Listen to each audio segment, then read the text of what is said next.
el endpoint, tenemos edu enrollment endpoint. Este edu enrollment endpoint debe de tener un método denominado create, mediante el cual vamos a recibir un edu enrollment cycle, y que es el que vamos a persistir. Entonces, la forma más fácil sería que hiciéramos un enrollment cycle service .persist .create, y en el .create incluimos el objeto. Fácil. Si lo comparamos con el otro endpoint, vemos que podemos, digámoslo así, hacer un poquito más avanzado nuestro endpoint para que devuelva los códigos correctos. Entonces, lo primero es anotarlo con post para saber cuál es el verbo que se ejecuta desde el navegador web, y podemos cambiar que en lugar de devolver vacío, va a devolver una respuesta, y esta respuesta es la dirección en el encabezado location. Entonces lo que va a devolver es el ID de la entidad que acabamos de persistir o guardar en la base de datos. Entonces, get enrollment cycle ID. Me falta la R. Y tenemos el return. Entonces, en esencia, esto no ha cambiado mucho de cómo realizábamos el endpoint de course. Básicamente, tenemos un endpoint que conecta al facade. El facade va a persistir.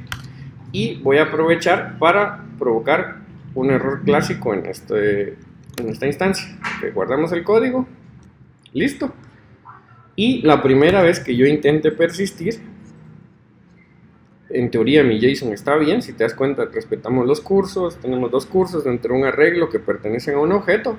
Sin embargo, me va a retornar un 500 internal server error, y generalmente este tipo de errores hay que ver en el stack trace por qué fueron provocados. Entonces aquí lo que me dice es lo siguiente: falla una constraint, una limitante en la tabla, porque yo estoy enviando nulo en enrollment cycle ID. Ahora, el motivo es más fácil de lo que parece. Enrollment cycle ID es una propiedad autogenerada, y se tiene que autogenerar en el papá, y posteriormente en el hijo también se tiene que almacenar dentro de la tabla. Entonces tenemos una situación donde el papá no tiene el ID, entonces los hijos tampoco tienen el ID, y cuando se intenta persistir en cascada, el hijo no tiene de dónde sacar el dato para persistir el ID. Y el motivo es el siguiente: si depuramos el código, voy a dejar un breakpoint por acá, vamos a ver la estructura ya de objetos en Java. Entonces procedemos a habilitar el depurador, vuelvo a lanzar mi petición, y podemos observar la estructura de enrollment cycle. Entonces esta es la entidad principal. Si quieres verlo en el diagrama, es esta de acá. Enrollment cycle entonces contiene un listado de educourse enrollment cycle. Entonces vamos a educourse enrollment cycle list, y vemos que hay efectivamente dos entidades, las dos que estamos mandando a través del JSON. En una tiene start date, end date y el identificador del curso, que es el 3, y el resto de propiedades están nulas. Y en el segundo tenemos course ID nuevamente con el curso 1, y notamos que Course Enrollment ID efectivamente es una propiedad nula. ¿Por qué es nula? Enrollment Cycle ID, perdón. ¿Por qué es nula? Porque en el papá todavía es nula. Entonces no se ha creado, porque como los datos vienen desde JSON, digámoslo así, las entidades hijas no saben quién es su papá. Porque si lo hubieras hecho con Faces o con alguna otra tecnología, este Enrollment Cycle ID aquí sí hubiera hecho una referencia circular hacia el papá. Y JPA necesita de esa referencia circular. Entonces cuando yo dejo pasar el código, lanza una excepción. Ahora, ¿cuál sería la solución? La solución es tan simple como establecer el papá manualmente. Entonces, de Enrollment Cycle, nosotros vamos a sacar un listado. Un listado de Course Enrollment Cycle, que es la tabla intermedia. Entonces, edu Course Enrollment Cycle. Entonces, Course Enrollment Cycle List es igual a Enrollment Cycle punto get edu course enrollment cycle list. Ya tenemos la lista.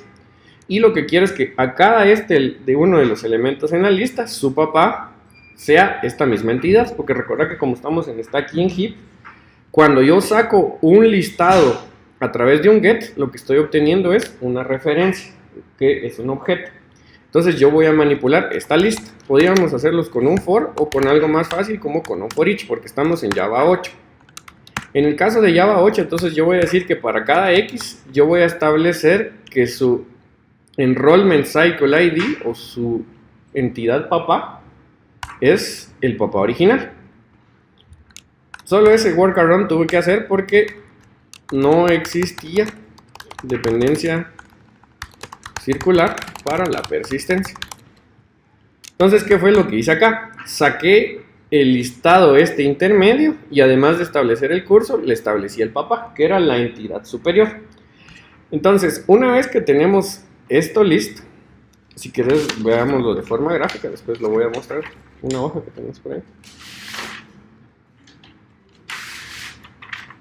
Ok, lo que nosotros tenemos es lo siguiente.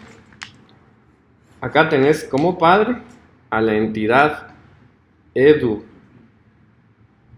enrollment cycle.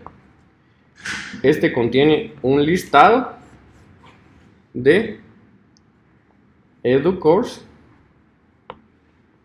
enrollment cycle. Lo voy a dejar aquí como referencia, así va hasta este momento. Posteriormente,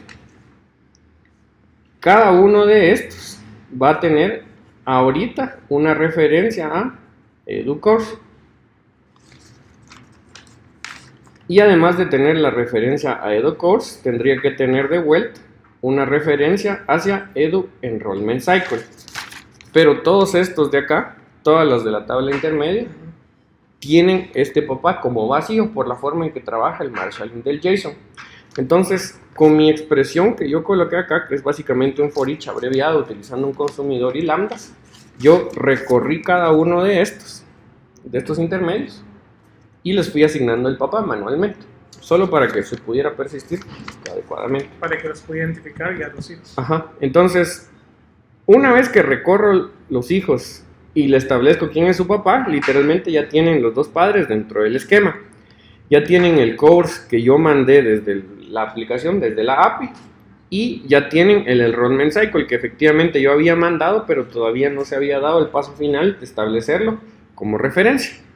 Entonces, si yo vuelvo a intentar persistir, en este momento yo sí debería de poder persistir mi nueva asignación, recordando siempre que es ciclo de desarrollo profesional en Java EE y JavaScript.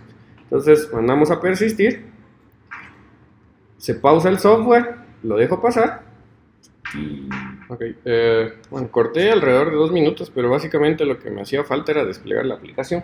Entonces, una vez que yo mando completamente mi árbol donde tengo la entidad original, que en este caso es Enrollment Cycle, el listado de la que rompe la relación y el otro lado donde van los cursos, actualmente me retornó un 201 como created. Y además de esto, en location me dice en qué URL yo podría consultar lo que acabo de persistir. Entonces vamos a probar, solo hacer una prueba rapidita. Entonces, Academic Registration Rest Enrollment Cycles. Ese fue un error que tuve en la API, que saqué el ID que no era. Pero aquí vemos nuestro curso. Entonces, ciclo de desarrollo profesional en Java EE y JavaScript. Aquí están ambos cursos. Y aquí tenemos Enrollment Cycle, Period, Start Date, Title y toda la información que nosotros habíamos persistido.